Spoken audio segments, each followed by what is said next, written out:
Welcome to StorySmack. Hey, junkies. This is A Real Girl, the director of Doom herself, here in the underground bunker of Doom while we wait out the coronavirus shelter in place. I'm here with Scott Sigler. How are you, Scott Sigler? I'm shockingly good. This is the best apocalypse I have ever been through. It's get to hang out with you a lot and the dogs. And you're getting a lot of work done, which is great. Yep.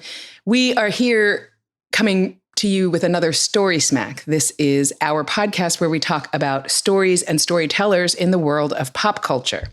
Because of the coronavirus shelter-in-place order that's in California, we haven't been out of the house for 6 weeks or so, except to walk the dogs and maybe go to the grocery store now and then. And we realize that you guys are also doing the same thing. I mean, you're smart, you're intelligent. That's why you listen to us. That's right. And so you guys are sheltering in place if you're non-essential, doing the best you can. And to that end, we're going to try and do a few more story smacks.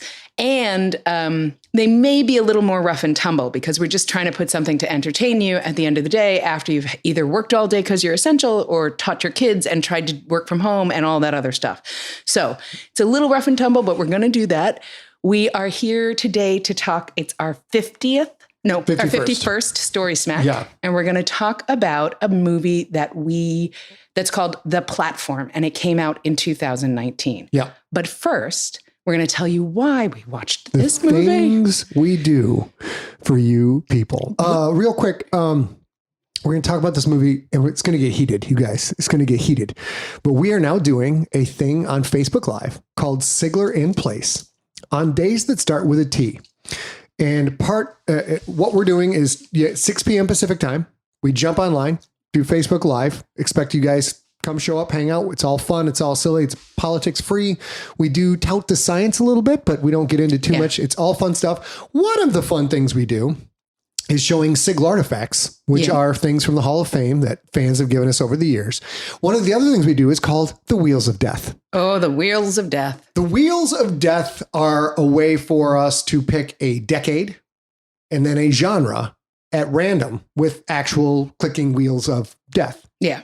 They're digital. Like The Price is Right. They're like The Price is, or the, not The Price is Right. Yeah, The Price is Right wheel. Yeah. What's the other one with the letters? Vanna White, Pat Sajak. The Wheel of Fortune. Wheel of Fortune. Yeah. So and then the goal is during the live shows, usually on Tuesday, with people chatting, we get like 100 people plus showing up, and your favorite junkies are in there chatting. They help us pick a movie that is free on Netflix. Of course, Netflix is not free. And if you don't have Netflix, you can go find these movies somewhere else. But the vast majority of a lot of people who stream have Netflix. So we're trying to keep everybody's cost down, not make you go buy a $20 movie to hang out with us. So on Tuesdays, we would do the Wheel of Death. We'll show a Sigler artifact, and we answer a couple of questions that you can mail in to info@emptyset. And we have a couple sponsors that are things that we'd like to highlight necessarily because everybody's sort of having a little bit depressed economic times now. So they may or may not actually be sponsors, but it may be fun, but we do that. And we let you know what's happening on Thursday. Thursdays are a little bit different. We've had a handful of requests for Scott to read some of his stories, things like that. So we'll tell you on Tuesday what's going to happen on Thursdays, but Thursday is probably going to be some of Scott's music. Certainly some of Scott's stories and potentially some of the stories behind the stories. The way that Nocturnal came out started with a little germ of an idea in Scott's mind years ago. Yeah. So we might talk about those things.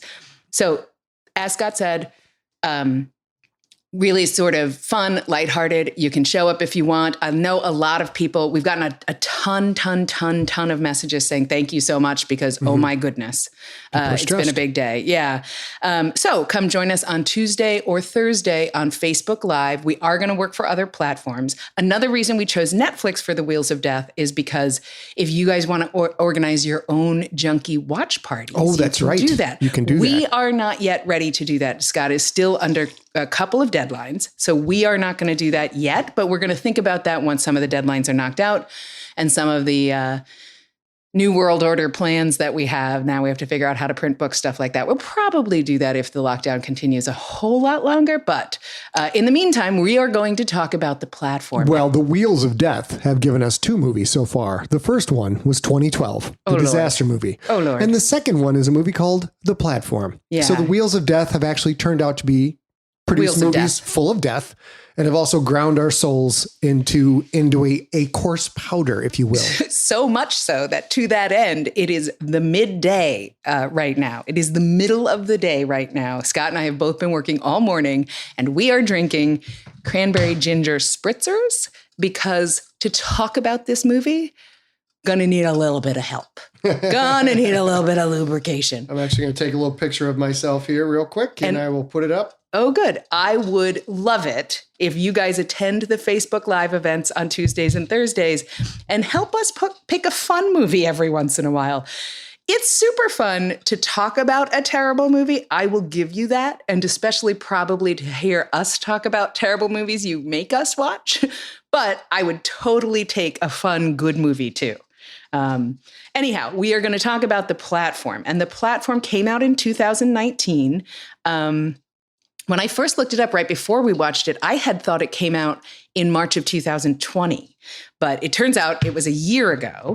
And it is, would you like me to read the ludicrous movie trailer guy story? You riff for a second. Let me call it up and I'll read it. Yeah, it's on IMDb. Yeah, it is on IMDb. And it's interesting because I'm a big movie buff and Scott's a really big movie buff, and we have different types of favorite movies. Okay. Wait, and this one is neither one of ours. The only ones I see in IMDb are written by fans. Is there an official one? Yeah, I can show it to you. Okay. Give me 1 sec, you guys. Or you can text it to me. And I'll give you here we go. A vertical prison with 1 cell per level, 2 people per cell. Only 1 food platform, and 2 minutes per day to feed from up to down. An endless nightmare trapped in the hole. That's it. That's dump, it. dump, so dump. The platform is the food thing that lowers. It's a movie about hunger. It's a movie about, of course, and it's very, very, very, very preachy movie. It's telling us all the things we're doing wrong as a culture and a society, many of which you may agree with, but it was just getting hit over the head with a slightly decomposing salmon over and over again. Yeah. Well, and the bigger thing was, while it was super duper preachy, which I think is the point of an existential movie like that, it's very severe, and it's really literally a 500 story tall building or something. Well, spoiler. Can you give the spoiler alert? Oh yeah. So yeah, that's a good point. In case you guys need it for this movie, this is your spoiler alert. If you would like to go in without our comments about it, now is your chance. I will also tell you that on StorySmack, we talk freely about every movie and every book Scott's written and everything else. So if you hear us start to talk about, say, the Alive trilogy, and you haven't read that and you don't want to be spoiled, just skip ahead 30 seconds or so, because we're going to talk plainly about all of that. That's very good. Ma'am, now that the spoiler alert is done, there were 333 levels. Are we sure though? Because I remember that's where they got off, but I figured that was halfway to hell and they just weren't done building. You know, I honestly don't remember. Because I'm really glad that they didn't go all the way into hell, because 333 was bad enough. Oh, I think I have it figured out. Okay. It's 333 because you go down 333 levels, and when you come back up, the platform is traversed 666 levels, counting a zero level. Yeah, which is sort of a Dante's Hell kind of reference, which is super highfalutin for this movie. So I'm not even sure they would have thought of that.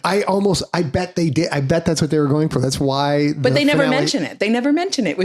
I was so furious because I'm like, cool, 333. And you have a junkie, Callie, who is a petite human being who got a jersey with the number 333 because she was sort of half evil, And so I actually thought of that. Yeah, I thought of that when they get to that level, which they.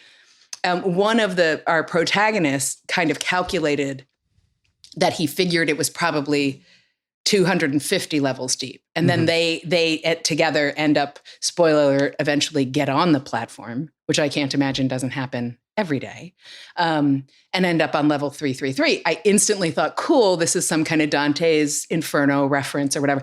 Never mention it. They never mention it. I think there's a lot that goes unmentioned. But let's get into, we do our sort of minute by minute slow progress through the movie. We'll give you our thoughts, and then we will come up with our summaries after. The movie opens with severed pigs' heads. Can't go wrong. I'm like right out of the gate. You also can't go right though. Is true. Right out of the gate. It's pretty positive to me. The movie then cuts to a guy waking up, a close up on his eye as his eye opens in high focus. And the first thought I had was, oh my God, is this like the series Lost? Turn this off right now. Things that start out that are metaphorical, things that are, oh, I know what the phrase is. You can now spot movies and TV shows that, quote, ask the big questions, end quote, if they open up with a focus on an eye. And the movies TV shows that ask the big question, never explain a big question. They just ask the quote unquote big question. So I was like, I had a lot of ups and downs in this movie, which I'll follow through, but that one flipped me up. And then we establish, good. Well, and I think we said this at the beginning, but just to be clear, it's a 333 or more tall building that is essentially it's a square donut. It's a rectangular donut. The platform goes right down the middle. Yes. And there are, on each level, there are two prisoners. And that's it. And they stay. I don't know why they have to stay on opposite sides of the hole in the middle, but they don't have to. They just do. Their beds are set up and whatever. And they are in the same uniform and they have the same bed, and it's not a prison where they get to have a bookshelf or pictures of their loved ones or whatever. It's a sort of a post-apocalyptic. You get to bring one thing in with you. And that thing becomes very important throughout. I will also say, at this point in the movie watching with you, I thought, okay, cool. Sort of like The Cube. Yeah, I thought it was a lot like The Cube. Not like The Cube. Not like The Cube at all. Cube is a movie that came out about 20 years ago, a little more than 20 years ago. And I'm not going to say it was great either, but it was better than this. You know what? You got to watch Cube 3, or as we call it in the movie business, Cubed. I don't think that exists. It should exist. It should. It should exist. Except The Cube was not a movie you make two sequels. So our guy, we chose to watch it in original Spanish with subtitles. We accidentally discovered something really weird, which is if you go subtitles with explanation or translation with explanation, there's a narrator that he now gets up from the bed and moves to the other side. And we're like, what is happening? And right. That's a Netflix feature. And we had started to watch it dubbed instead of subtitled. We did. But the dubbed and the dubbed or dubbed and subtitled, but that was totally different. And the dub did not match the subtitles. Yeah, not at all. It was throwing us off. So we went back to, I prefer to watch actors perform in their native language and get the subtitles. Sometimes a little hard with your eye tracking, flicking up and down. Yeah. But I don't think it mattered that much for this movie. No, but vocal delivery and breath and presence and volume and all these things all these tools that actors bring to the table to communicate a particular emotion, when it's dubbed, it's never going to be as good. And it just looks weird. Although I do like dubbed karate movies a whole lot. Sure. So we have do you remember our main character's name? I actually looked up because I really enjoyed his, I think he's a good part of this movie. He was very, very helpful and nice. The acting was actually pretty strong throughout. With what they had to work with. Yeah, I felt the casting director did a great job. The director did a great job of pulling really interesting performances out of this clearly very talented cast. Nobody got cast in this because they were pretty. And these were all good actors. The main character's name is Goring.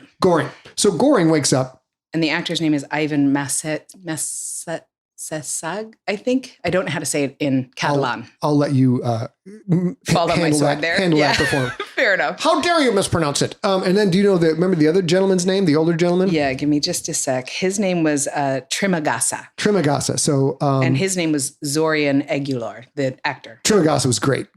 Goring wakes up in the cell with Trimagasa, and it's feeling an enormous amount like Lost because we don't know who they are. We don't know how they got there. We don't know what this place is. So there's definitely a huge Lost influence on this movie. The platform falls the first time and they're at some intermediate level, and the platform comes down full of all these nasty dishes and half-eaten food.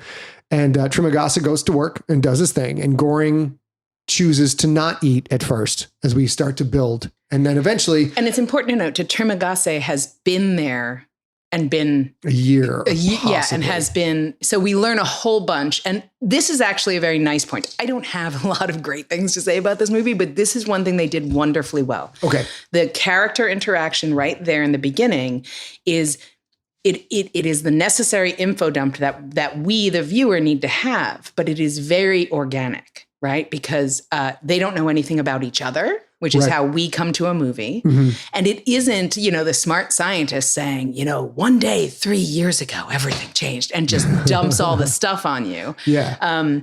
This is really like Trimagasi sort of knows, like he's refusing to eat. And he's like, well, you'll get over that. You only have 2 minutes. And he's eating the whole time talking to him because he knows he only has 2 minutes. Right. And in that beginning, we learn that he has been on lower levels and higher levels. So we know that is somehow either behavior related or punishment related, but we don't know really how. And we never find out. But in this one, I'm okay with that because what we do get is the vibe of Trimagasi. Like, dude, if you're going to survive, you got to roll with the punches. And he doesn't ever say that, but this is his whole thing. He's like, I know you got to do you got to not eat for a couple of days, but also you got to get used to this because this is going to go on for a while. Right. And it's really organic and lovely. And I had such high hopes.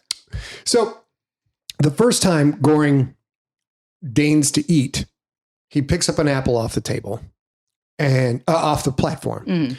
And those of you who didn't watch the movie but are still listening, once again, the platform starts out stacked with incredible, huge amount of food. Like a celebrity cruise. Like a giant buffet with, cakes and crabs and snails and everything you possibly want to eat. Whole lobsters.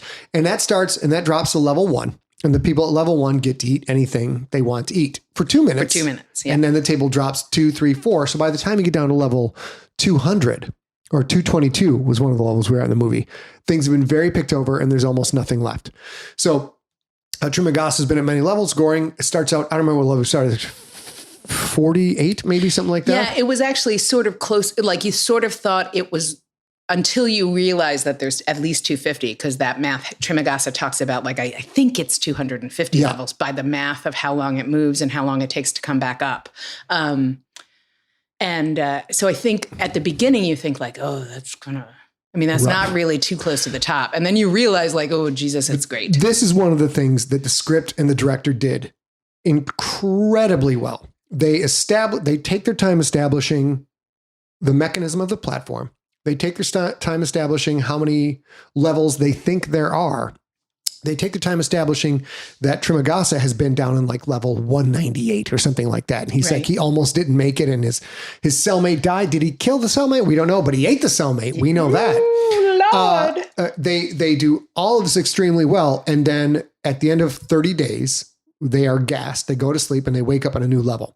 What the movie did exceptionally well was establishing what it means to be deep or high in the levels. Agreed. And then open up the next act with just showing the number engraved in the wall. And there were many moments where I'm like, oh, they're on 222. And like it dramatically hit me right away with just one shot of looking at the number. So kudos, that was great. Yeah, I will be fair. This is another moment where I was like, cool, we're going to get into some Dante's Inferno like imagery or references or whatever. And that again, never happens. Also, another thing right in that same vein that the movie does do well is there's never if I just mind my P's and Q's, if I just do A, B, C, D, E, I will get to level 1 and then go home and everything will be fine. Right. You travel with them on all of that insecurity and unknowing. Yeah. And until you also, as a viewer, do what you just did, like, oh, like when they wake up on 333, we were both verbal about it. Like, oh. And let me. I'll come back to the movie in a second. One of the things that makes me love a smaller budget film is when they punch way above their weight class by writing their budget limitations into the milieu of the film. We watched one not too long ago that was called The Interview. Mm-hmm. And it's maybe not the best movie, but when you step back and take the perspective, the entire movie happens in one room, which means you can spend your money on cameras, and you can spend your money on a good director of photography. You can spend your money on good talent, still making a very small budget movie. And the Blair Witch, as far as I know, Blair Witch is the one that pioneered this concept, which is, well, there's no way we're not going to be able to show the cameras in this and the boom, because we only have one boom, one camera. So let's just put them in the frame. Right. And I think Primer is a good movie like that too. Primer does it punches way above its weight class. Right. Way above. Right, and they shot most of that in a storage unit. Yeah. So that this Paranormal Activity. Paranormal Activity was another great one. Yeah. That this movie, the platform, looks like a big budget film, but they really only have to have one platform. They have one level. They have one platform that lowers. They have that mechanism. They have the actual cell. They can change the number. So they've got one set. And then as you start, when you look up or down, that's all CGI grafted in above a green screen. So I was just, like I said, I have ups and downs. When I figured out what they were doing, movie production wise, I was like, this is brilliant. Wait, it's gonna look so good and cost so little comparatively. Which is interesting because at that moment in the movie, when you figured that out, I was still invested in the movie, which you ended up much more interested by finding that out. And then, of course, I already said it on this cast. The first thing I thought was like, yeah, you're not going to build a flippin' like this teeny tiny, the size of my living room, 300-story building. You're not doing that. Right. It's lunacy. And where does the food come from? Is there a kitchen on set? Is it on top? Is it on the bottom? Where does it come from? All that stuff. I forgot they do have the kitchen set too. Yeah. But, they do have that. But at that moment, I think that, which is me in the movie saying, well, this is impractical for a prison. Which is lunacy because you were invested at the time. So the first time he goes to eat, Goring goes to eat, he picks an apple off the table, and as the platform lowers, the other guy is like, you need to throw that back. And then it starts to get super hot because you get 2 minutes to eat. You're not allowed to hold on to food. You can't store food, which is part of the punishment or the experiment. Because our main guy, Goring, volunteered to come in. So we don't know what's happening.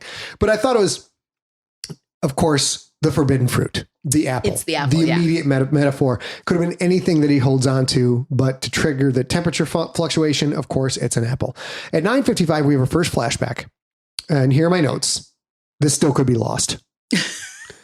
And I wrote, starting to think the ending is going to suck balls. I'm like, anything that smacks of Lost is now. If you guys have not heard of my endless diatribe against Lost, I will say, with full disclosure, I drank all the Lost Kool-Aid. I thought they were making the most brilliant work of interlinked fiction since like the days of Shakespeare. And then when you get to the end to find out I had been duped and they had no idea what they were doing all along. So that's why I don't like The Lost. 17 minutes in, we're starting to get lectures on capitalism and class and the haves and the have-nots. And I say that, I'm not saying politically one way or another whether I agree or disagree with that, but sometimes getting hit over the head repeatedly with a 50-pound half decomposed salmon over and over again gets... To be fair, it started out as slightly decomposed, but now we're almost an hour in and now it's half decomposed. Also, it started out as a really tasty salmon on level 1. True. And at level 272, it's kind of like just bones and some maggots. That's all that's left. I feel like this is how our shelter in place is going. Is that right? So a little like everybody shelters in place at first and they're like, I never have the time to make my salmon en croûte or whatever. And they do all that.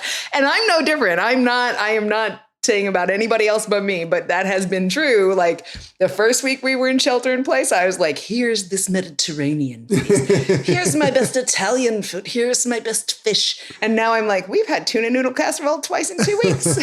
To be fair, it's delicious. 17 minutes, 20 seconds into the movie, he starts to eat the food. One of the subtext of this movie is hunger will make people do anything to end the hunger. And they don't explore that a lot, but it's an underlying subtext that all of your morals will go out the window if you get hungry enough, which is one of the things this movie's examining. And I'm not sure they're wrong about that. I think, as you lose your, what we'll call Maslow's hierarchy of needs, as you go down the ladder and you no longer have the comforts, the creature comforts, and then you lose the psychological comforts. And then you are really, truly just trying to survive. You're not really worried about the guy you're going to be if you live through it. You're worried about how you're going to live. So I think that is, again, there's so much potential here. And there's so many things I loved about this movie, but overall I didn't love this movie. It's complicated. But this is another one because I think that's a tried and true thing. No matter what, this is a Spanish language movie. It's a Spanish movie. But everybody all over the world, if they went to high school, they heard about Maslow's hierarchy of needs, and they sort of, that's marinating in the back of your mind. And I think that's probably true. So anyway, go on. At 17 minutes, 42 seconds, they have now I was completely wrong about this. When I watch a movie, most of the game for me is trying to figure out what the screenwriter is doing and what clues are being dropped and how those clues are going to pay off and what's a red herring. And we established that the Samurai Plus knife cuts through bricks. And now they start hammering it on us over. And that's Tarragasa. Tarragasa brings that in. His one thing is a knife. We see a knife. Trimagasa. That's it. See a knife scratching concrete, marking the days that have passed. And I'm like, okay, this is going to come into play. 18 minutes in, huge red flag for me. The first jumper comes in where when people go crazy in this joint, they've had enough. You wait till that platform's dropped about 100 levels and you just jump right into the open space and you will die. And get eaten, probably. And probably the farther you fall, the more likely you already get eaten. So the body comes down and it hits on the corner of the ring for the platform, the space, and then spins down and blood splatters. And Goring, when it first hits, a little bit of fleck of blood on Goring's face. And then they cut away to Trimagasa. They cut back to Goring, and Goring has a giant hand red smear down the side of his face. So you have a continuity issue that you can't get past. Huge. We rewound it and looked at it again. We did. Like that kind of, obviously I am forgiving of flubs in fiction. And a lot of times to make a story work, you've got to do some contrived things. And I am as guilty of this as any storyteller. But when you see that, you're like, none of the actors noticed this. The director didn't notice this. There's a whole crew. And when they're watching dailies, they don't take a look and say, this is completely off kilter. It's a warning sign. Yeah. Little continuity errors are a big warning sign. 20 minutes and 30 seconds. I wrote this down. Here comes the platform. Chicks on the platform. This should be really sexy. This isn't sexy at all. I can't even believe you wrote that down because nothing about the facility suggests showers. Yeah. So there's nothing sexy. They have a sink though. They can wash down a little bit. But they don't have soap. And they don't have a change of clothes. Yeah. Well, all I knew your standards are different than I thought. Possibly.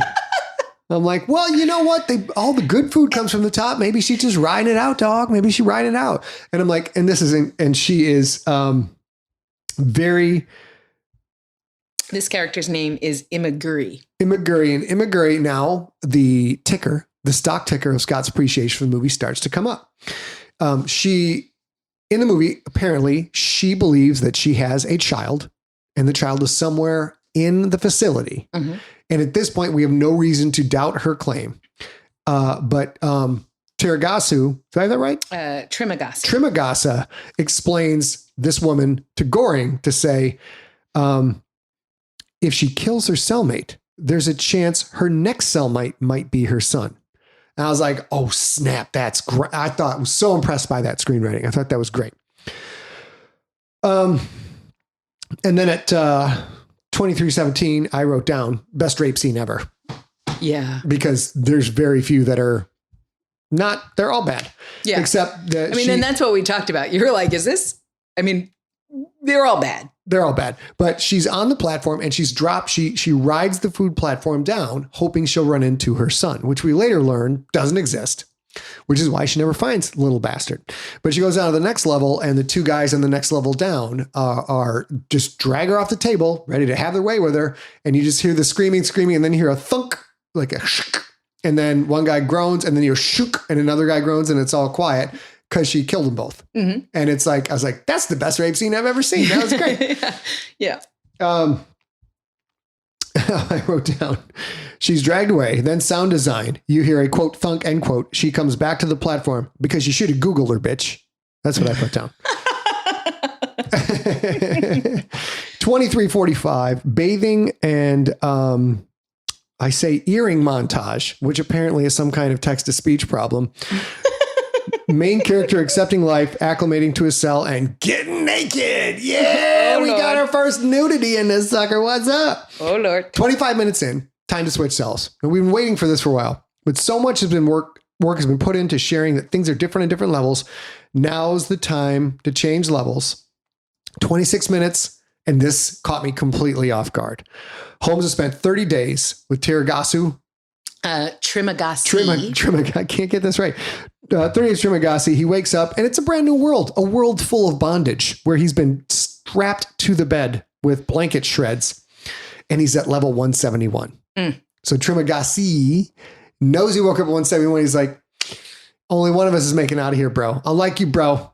I got, I'm down. Like, it was at 120, we can make it work. But at 171, one of us is going to die and eat the other one, and it ain't going to be me. I ain't going to die. Which is another moment where you sort of see that the old man, Trimagasi, has lived this, we know vaguely he's been there about a year. Yeah. So he's learned a whole bunch. And in the beginning, of course, it makes sense. Your first day in, you're not going to listen to anything the old man has to say. Yeah. And then it's 30 days in, and he's like, yeah, you're still not listening to me. And I don't give it. I don't care at all. Right. I don't give a crap. I like you, but if you have to die for me to survive, then you're going to die. Then that all resonates pretty well. Obviously, I was using text-to speech because I say, here's my notes. Is there another earring problem? Nope. This one says 30 minutes in. This is some ducked up shit.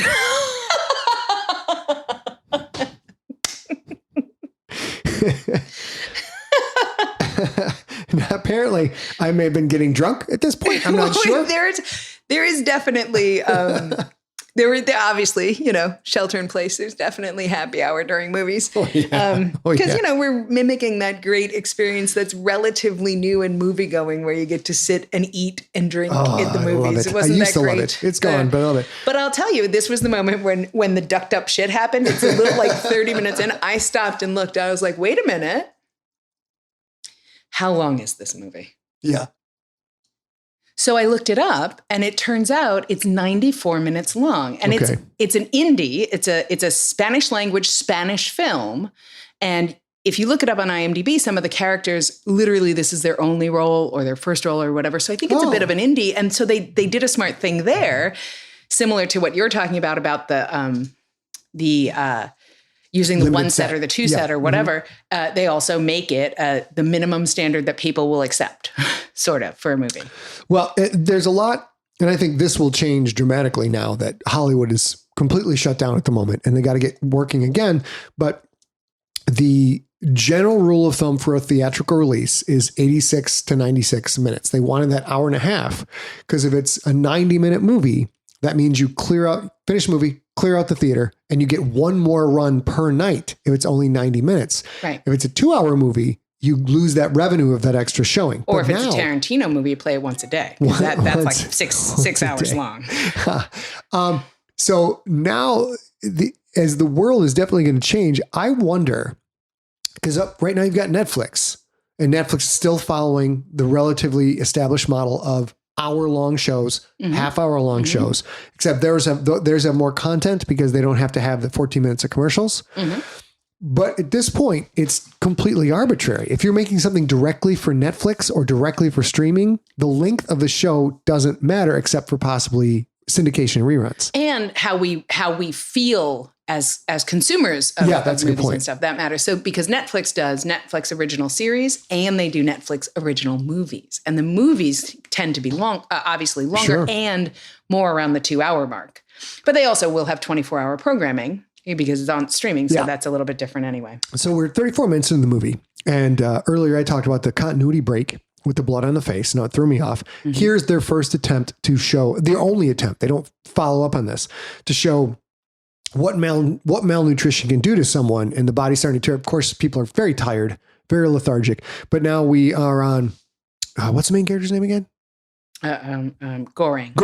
We're close up on Goring's face, and he's got splotches and discoloration and sunken eyes. So at that point, the ticker for Scott starts to come up. I'm like, cool. They're paying attention to, even though it's a crazy movie, they're paying attention to the science and grounding us in the reality of what happens when you don't get food. Again, they never followed up on it at any point. Well, and as we're talking about it now after the fact, I realize that part of my frustration is the movie it could have been. Okay. There's an argument to be made that they did their job, that I saw that this was Inferno-like. They did their job because I recognized, the viewer, recognized Maslow's hierarchy of needs. That said, that's not how movies work, right? Like if you can make a really kludgy, awful connection, and that doesn't work either. Or you can lean in just a tiny bit, and that isn't happening either way. So I wonder if part of my frustration is that this could have been a better movie. It could have been, as we get towards the end of our love-hate relationship with this film. Also, all you junkies who may have watched this, screw you. There's an enormous amount of really strong work in this film. I mean, an enormous amount. I've got a lot of respect for this film. Not the ending so much. 38 minutes, 10 seconds. Goring has eaten his roommate, and his roommate tried to eat him alive. Yeah. He said, "I'll keep you alive as long as I can." I mean, it was a brutal, brutal scene. Like the only thing I said, again, Jason and the Argonauts comes to mind. Jason, Jason in the Greek myth is tied to a rock. Oh, the siren song thing? No, he's tied to a rock, and every day, all day long, I think it is, his liver gets pecked out by birds. Yeah. And then overnight, his liver grows back. Yeah. And then the next day, he's being, because you can't live without your liver. So getting pecked out by birds and then comes back the next day. So this idea of keeping you alive as the only option, or the best option, is sort of examined there. But the movie gets super savage at this point. The easy thing for the old man to do is to kill him and eat him as the month goes on. Unfortunately, that meat goes bad. He's got a month, so he's got to eat him a little bit at a time and keep him alive as long as he can. And I was like, that's that. And the absolute man's inhumanity to man. At some point, hunger has made this guy. He could have been crazy to start with, but this guy's now cold, calculating. And he's nothing. No, we more know than, this is not. I mean, he could have been crazy to start with is technically true. Yeah, but that's the first flashback we see. He isn't. He's some kind of a writer or he goes in as an experiment. No, Goring does. The old man doesn't. Oh, right.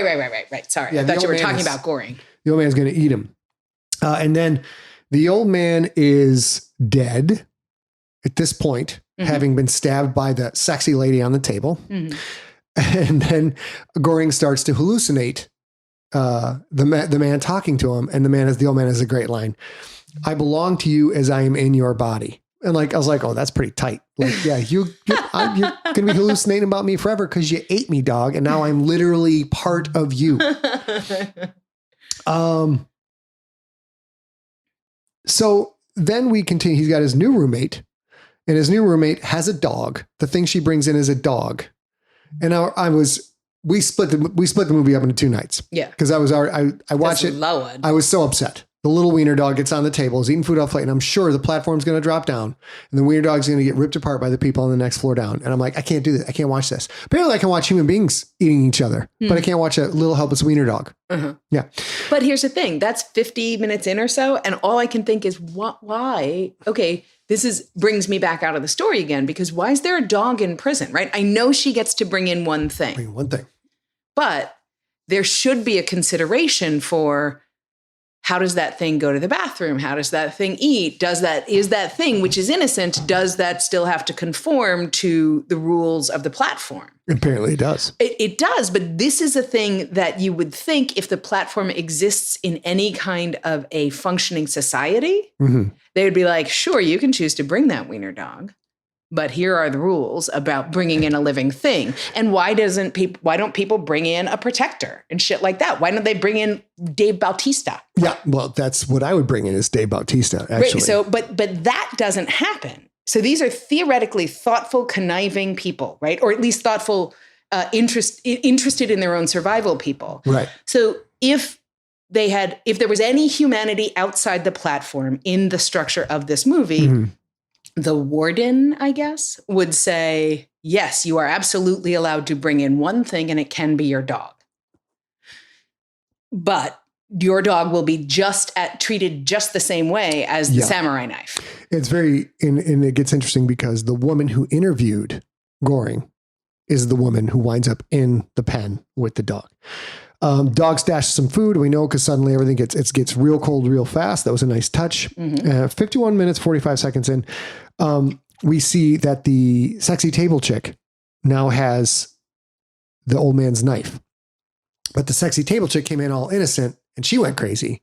She brought in a ukulele because she wanted to be the, I believe in the movie, they call it the Asian Marilyn Monroe. And this is where it gets confusing to me. So the objects you bring into the prison stay there after you die. So this is where the internal structure of the rules, same thing you were just talking about.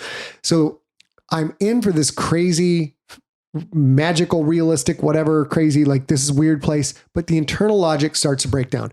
If he dies and she takes his knife, that's not the object she brought in. She brought in a ukulele. So what happened to the ukulele? And there's at least 333 levels. And what happens to the people once they die? What happens to the stuff? And then why isn't there just piles and piles of detritus on every single floor? Right.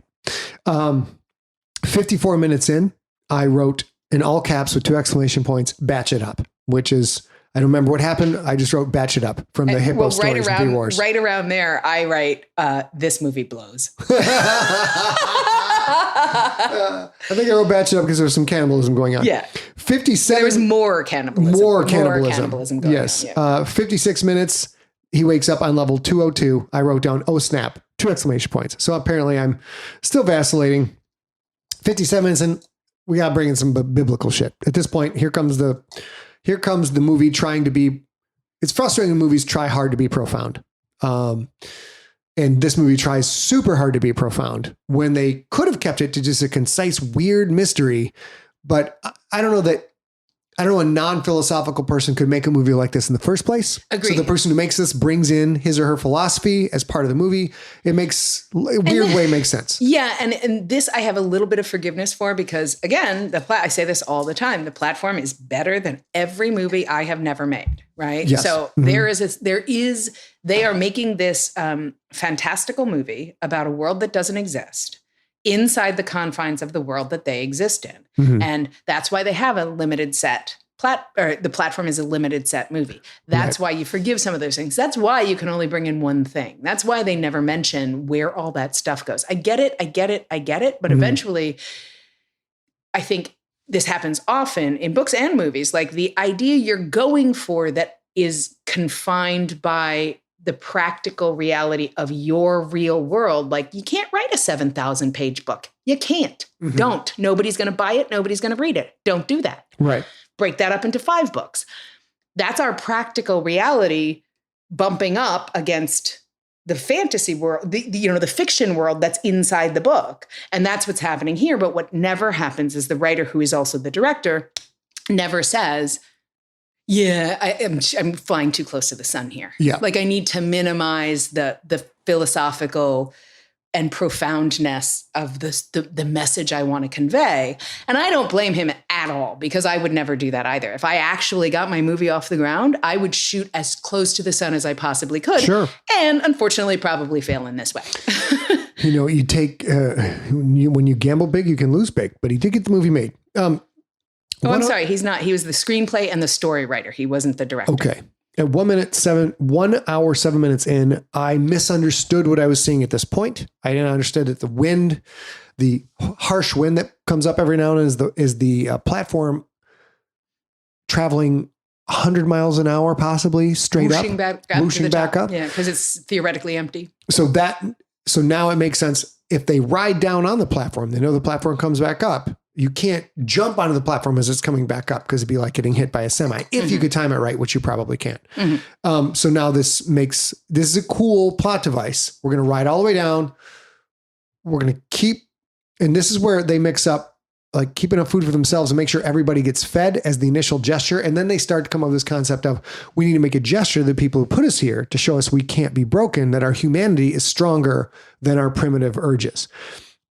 And the object initially becomes a tiramisu or something like that, and then they say in a glass case, and then they say you have to make the best tiramisu you've ever made. I'm like, you guys aren't making anything, and that fell off, and it could be a translation issue. And I'm not sure. Also have a note right here at 107. This makes the movie and undoes the movie for me here, because the reality is everyone on the very bottom level could, without molestation, get the flip on that platform and ride all the way up. Well, we don't know how deep it goes. They get off at 133 because they see the child. But you're right. Now that I think about it, you're right. It goes deeper. So they don't know how deep it goes. They don't know how, they really don't even know. When you're down on the bottom, there is no food at all. You are probably trying to eat yourself at that level, right? There's nothing on the platform. Why not get on the platform? Because if the platform goes up at 100 miles an hour and shoots you into the sun, you're done. Yeah. And at that point, you have given up on everything except yourself. Like literally are out of your mind just trying to survive. My favorite part of the movie, 1 minute, 9 seconds in. They're coming down the platform. 1 hour and 9 minutes in. What'd I say? 1 minute and 9 seconds in. 1 hour, 9 minutes in. They're coming down the platform and they are threatening people like, here's your ration, you can eat, but you can't go crazy on the table. And they're threatening people and there's fighting and killing. But we're seeing a lot of people and seeing some scenes. People are surviving. Some have already killed each other or eating each other, general madness as we go down. And they get to one level where these two guys try and jump on the platform. And one guy, the object he brought in was a surfboard. He brought a surfboard into the hole. And I was just like, so shocked. I put in all caps. He brought a surfboard. It's like Eddie Murphy. He brought a surfboard. He brought us. I'm going to get some surfboard. I'm going to get some. At 1 hour and 15 minutes in, if no one is alive, the platform doesn't stop. So they start to double down on the gore. We see just smears of blood and everything else. 1 hour, 19 minutes in, all of a sudden it's a rap video. And there's money flying through the air everywhere. It's raining. Raining. Somebody made it rain. And now I think about it, obviously somebody's object they brought in was just stacks and stacks, mad stacks of cash. Gonna buy everybody off. Yeah. That's what they thought. And they go down a level and there's just money. And I'm like, must have been drunk at this moment. I'm like, the fuck is that money? That's what I wrote down. No. You know what? StorySmack has changed a little bit in quarantine. Yeah. I'm like, what's going on? It's cannibalism and money. And I've never hated my fans more in my whole life than I do right now. And they made you get the Tony Stark, which turns out to be rocking. I've been rocking the Tony Stark. At the beginning, though, it was a lot. And then I just kind of watched the rest of the movie. They find a kid, which makes no sense at the lowest level by herself. Makes no sense whatsoever. And somehow she seems in the pink of health, even though she's at the bottom. And then they change their mind, give the tiramisu to her, send her up on the platform. And our guy obviously goes crazy and dies. He's never going to get out of there because he's in a place where there will be no food. And then the platform shoots up at like 100 miles an hour. We see the girl riding it. And initially I was like, when that thing stops, like you said, it's going to smack him into the ceiling, smack him in the sun. But obviously it has to slow down at some point because of all the dishes. Otherwise the dishes would fly off every time. Yeah. I mean, to be fair, I might have also been a couple drinks in at that point because I was like, geez, I hope this ends like Grease. That's what you wrote down. Yeah. That's what you, like a song and dance number? Well, remember at the end of... At the end of Grease, Yeah. they get together. Yeah. Sandy and Danny get together and they drive away from the carnival and their car takes off into the sky. Well, yeah, of course. So I thought That maybe... Cars did that in the 60s. Well, right. So I guess I was like, maybe she's not going to smack into the ceiling and her brains will splatter like a watermelon. Maybe she will float off into the sky and everything will be happy. And we got together like... or something. I don't know. Sadly, Grease is one of the only musicals that I actually like. It also makes not very much sense, like this movie. Not very much sense, but it's great. So, ladies and gentlemen, unless you have anything else to add, that is our review of the platform. I will say this, talking to you about it now, I have more appreciation than I did. Oh, good. At the end of the day, yeah, I can see I can see the humans behind the story and realize that I would struggle and try to realize my vision too. And I think I see some of the bones of that vision. I don't think it executes completely, but I did start this saying this was a terrible movie. Yeah. And I think that this is less terrible than I thought it was. This is definitely worlds better than 2012. Worlds better than 2012. Yeah. And very much in that genre that we talked about. It's very primer. It's very cube. Sure. It's a little Maze Runner-y. It's all that sort of. Sure. Or like The Road. It's a little The Road or Blindness, this post-apocalyptic, we don't know how to get by, which to be fair to the junkies that keep making us watch these terrible movies. Now we've watched two that are sort of bridges between the before time and whenever we get out of this, things will look different and our expectations will change. Yeah. So these are low watermarks that I don't think that we'll get to, hopefully. So I like it a little bit better. And I've got an enormous amount of respect for a high concept movie to be shot. Can you look up the budget real quick? See if you can see the budget of the platform. It's really hard to tell Netflix movies that Netflix picks up. You don't really get that information. Hang on. If you can't find it in a general Google search, try the-numbers.com. But this was a small budget film. It looked fantastic. The cinematography, the lighting, the color, it was a super cool palette. Everything was really well done. The acting was well done, except in areas. There are main characters. Main characters, and the secondary characters are pretty good.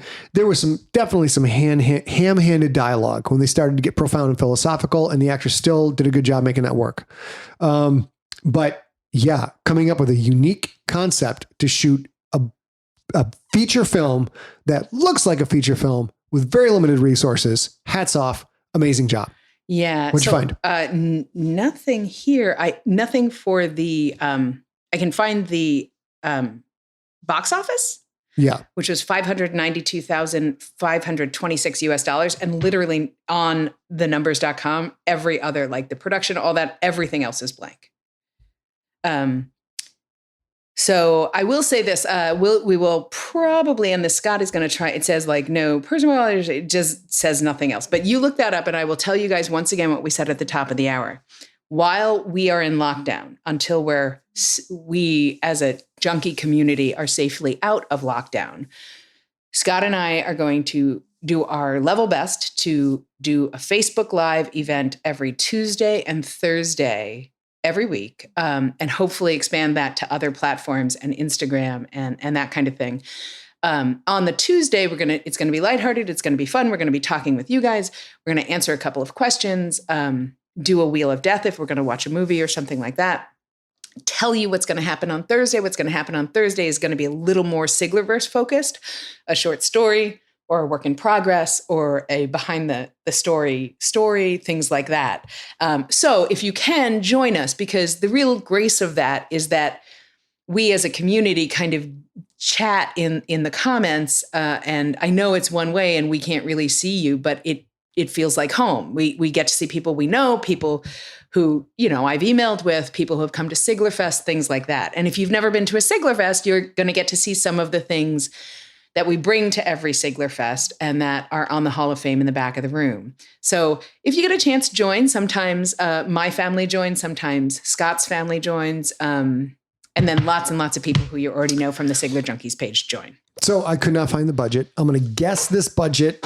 At $2 million is going to be my guess, because the way it looks in that limited set, they were able to just go find a actual working restaurant to build their restaurant set, probably to save money. Possibly upwards of 3 million, but definitely not more than 5. That sounds like a lot of money, you guys. Yeah. As A and I continue to dance around the periphery of Hollywood, we've already had one movie we were working on that was a $2 million budget, and that's very small. You have to do an enormous amount of plot and structure work ahead of time, concept work, just to be able to shoot an actual 90-minute movie at that level. So once again, hats off to the platform for production, direction, choice of actors, casting director, well done, director of photography, well done. Yep. A few cheap thrills that were done very well. The overall package, 6 out of 10. You know what? Anybody can ask the big question. Anybody can walk around saying, I'm asking big questions now. If you can't answer the big question, don't make me sit down for 92 minutes. Agreed. That's my thought. Minutes, yeah. 94 minutes. So, junkies, we will be back hopefully sooner than average with another movie. We're probably going to pick a movie on... Want to do Wheel of Death on Tuesday? On Tuesday, we could probably do a Wheel of Death. And you can download this and everywhere that you normally download either Scott Sigler audiobooks, whatever your podcast catcher is. We do hope that you subscribe. If you're not yet subscribed, please subscribe so you can hear Scott's books and more StorySmack goodness in the future. And until the next episode, we will talk to you all real soon.